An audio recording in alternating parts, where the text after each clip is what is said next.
그런데 여러분, 살이 찌는 건 단순히 외모의 문제가 아닙니다.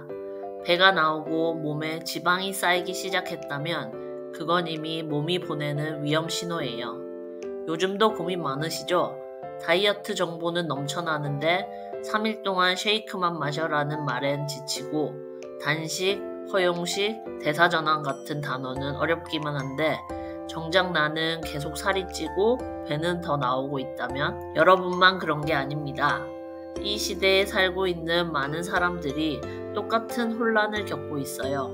무엇을 믿어야 할지, 어떻게 시작해야 할지조차 막막하죠. 하지만 다이어트는 단순히 굶는 싸움이 아닙니다. 몸의 원리를 이해하고 방향을 바꾸는 과정이에요. 예를 들어 볼게요. 지방을 줄이고 싶다면 먼저 몸이 왜 지방을 쌓아두는지부터 알아야 해요. 칼로리를 줄인다고 반드시 살이 빠지는 게 아닌 이유, 그건 바로 우리 몸의 대사 시스템이 무너졌기 때문입니다. 그래서 요즘은 이런 말이 자주 들리죠. 지방을 태우는 몸으로 바꿔라.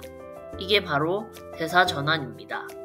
들으면 복잡해 보이지만 핵심은 단순합니다. 탄수화물 대신 지방을 주된 연료로 쓰는 몸으로 바꾸는 것. 그렇다면 질문이 생기죠. 그게 가능한가요? 어떻게 시작하죠? 그래서 제가 직접 정리했습니다. 박용우 박사님의 스위치온 다이어트 책, 그의 유튜브 강의들, 수많은 후기와 댓글까지 모두 분석해서 누구나 쉽게 이해하고 따라할 수 있도록 핵심만 깔끔하게 정리했습니다. 오늘 제가 알려드릴 정보는요.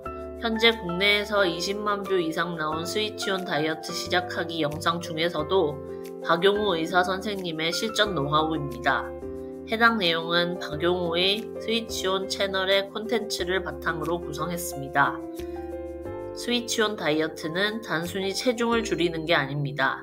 지방 대사를 회복시켜 내 몸의 시스템을 다시 시작하는 프로그램이에요. 총 4주간 단계별로 진행되며 도입기, 가속기, 진행기, 안정기 이렇게 구성되어 있고 매주 식단과 단식 방법이 달라집니다. 1에서 3일차는 단백질 쉐이크만 먹는 구간인데요. 우리 몸을 다이어트 모드로 전환하는 중요한 시기, 장휴식기로서 가장 힘든 시기라고 합니다. 여기서 많이들 포기하기도 한답니다.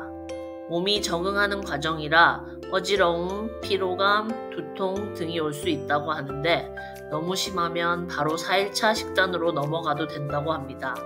하지만 꼭 쉐이크만 먹는 게 아니에요. 양배추, 브로콜리, 무가당 요거트, 두유 등 허용식품들로 배고픔을 충분히 조절할 수 있어요. 그러니 저는 참아내고 이겨내고 해보겠습니다. 여러분들도 같이 해요. 그리고 4에서 7일차부터는 렙틴 저항성을 개선하는 시기로 점심에 저탄수화물 일반식이 허용됩니다. 밥이 이렇게 소중한 거였어? 진짜 이런 말이 절로 나온대요. 2주차부터는 허용식품이 조금 더 늘어나지만 24시간 단식이 도입됩니다. 주말을 이용하시면 생각보다 어렵지 않을 것 같아요.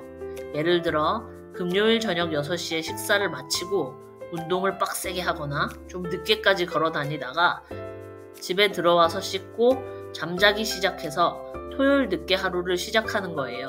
그럼 금방 저녁 6시 다시 식사하면 끝. 말로만 하니 쉽게 느껴지는 걸까요? 사실 저도 좀 두려워요. 아침엔 쉐이크, 점심엔 저탄 일반식, 저녁엔 단백질 위주 식사. 이런 구조라 체력적으로도 버틸 수 있을 것 같습니다. 게다가 2주차부터는 콩류, 견과류, 커피, 오일류 등 허용 식재료가 늘어나면서 식단 구성도 훨씬 풍성해져요. 그리고 간혹 이런 경우도 있대요. 2주가 지났음에도 불구하고 첫 주에 빠졌던 근육이 회복되지 않고 여전히 체지방은 꿈쩍도 하지 않는 경우요. 이런 경우는 몸이 아직 바뀌지 않았다는 신호랍니다. 대사 유연성이 떨어져 있고 여전히 몸이 지방을 연료로 제대로 쓰지 못하고 있다는 뜻이래요. 이럴 때 가장 흔한 원인은 치팅이라고 합니다. 박용우 박사님은 칼로리 중심이 아닌 몸의 시스템 회복 중심의 다이어트를 강조했습니다. 설령 소량이라도 금기 음식을 먹으면 지방을 저장하던 상태로 다시 되돌아가게 되고 거기서 회복하는 데에도 시간이 더 필요하게 되는 거래요. 한 달 뒤에 너는 내가 부신다 라는 생각으로 꼭 참으셔야 해요. 다 같이 화이팅! 또 운동 자극이 부족했을 수도 있다고 합니다. 단순한 걷기 정도로는 부족하고 고강도 운동이나 근력 운동이 들어가야 대사 전환이 제대로 이루어진답니다. 그리고 수면, 7시간 이상 충분히 자지 못하면 아무리 식단과 운동을 열심히 해도 체중은 근육에서 빠지고 체지방은 잘 빠지지 않는다고 합니다. 쉽진 않을 것 같아요. 따라서 2주차에 근육 회복이 되지 않았다면 무조건 3주차로 넘어가면 안 되고 2주차를 한 번 더 반복해야 한대요. 2주차를 끝내면 꼭 인바디 검사를 해야겠네요. 반대로 근육이 회복됐고 체지방도 빠지기 시작했다면 기분 좋게 3주차로 넘어가시면 된답니다.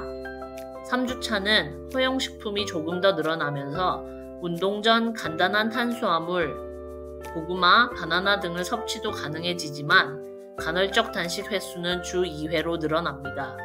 단, 연달아 단식은 절대 금지. 우리 몸의 기초대사량을 떨어뜨리지 않기 위해서입니다. 이후 4주차에는 주 3회 간헐적 단식도 가능하지만 이건 어디까지나 근육 회복이 완료된 분들에 한해서 진행하는 것이고 그렇지 않다면 이 3주차를 반복하면서 몸을 다듬는 걸 추천한다고 합니다. 스위치온 다이어트는 분명 난이도가 있는 프로그램인 것 같아요. 하지만 제대로만 따라가면 몸이 정말 달라진다고 합니다. 체중뿐만 아니라 건강 지표까지 확실히 좋아질 수 있대요. 여러분, 좋은 다이어트 프로그램도 실천이 없으면 아무 소용 없습니다. 시작이 반입니다. 지금 이 영상을 보신 여러분 이미 반은 성공하신 거예요. 영상 참고하셔서 하루하루 도전 체크하면서 함께 해봐요. 도움이 되셨다면 좋아요와 구독 잊지 마시고 다음 영상에서는 스위치온 다이어트 실천하기로 다시 찾아올게요.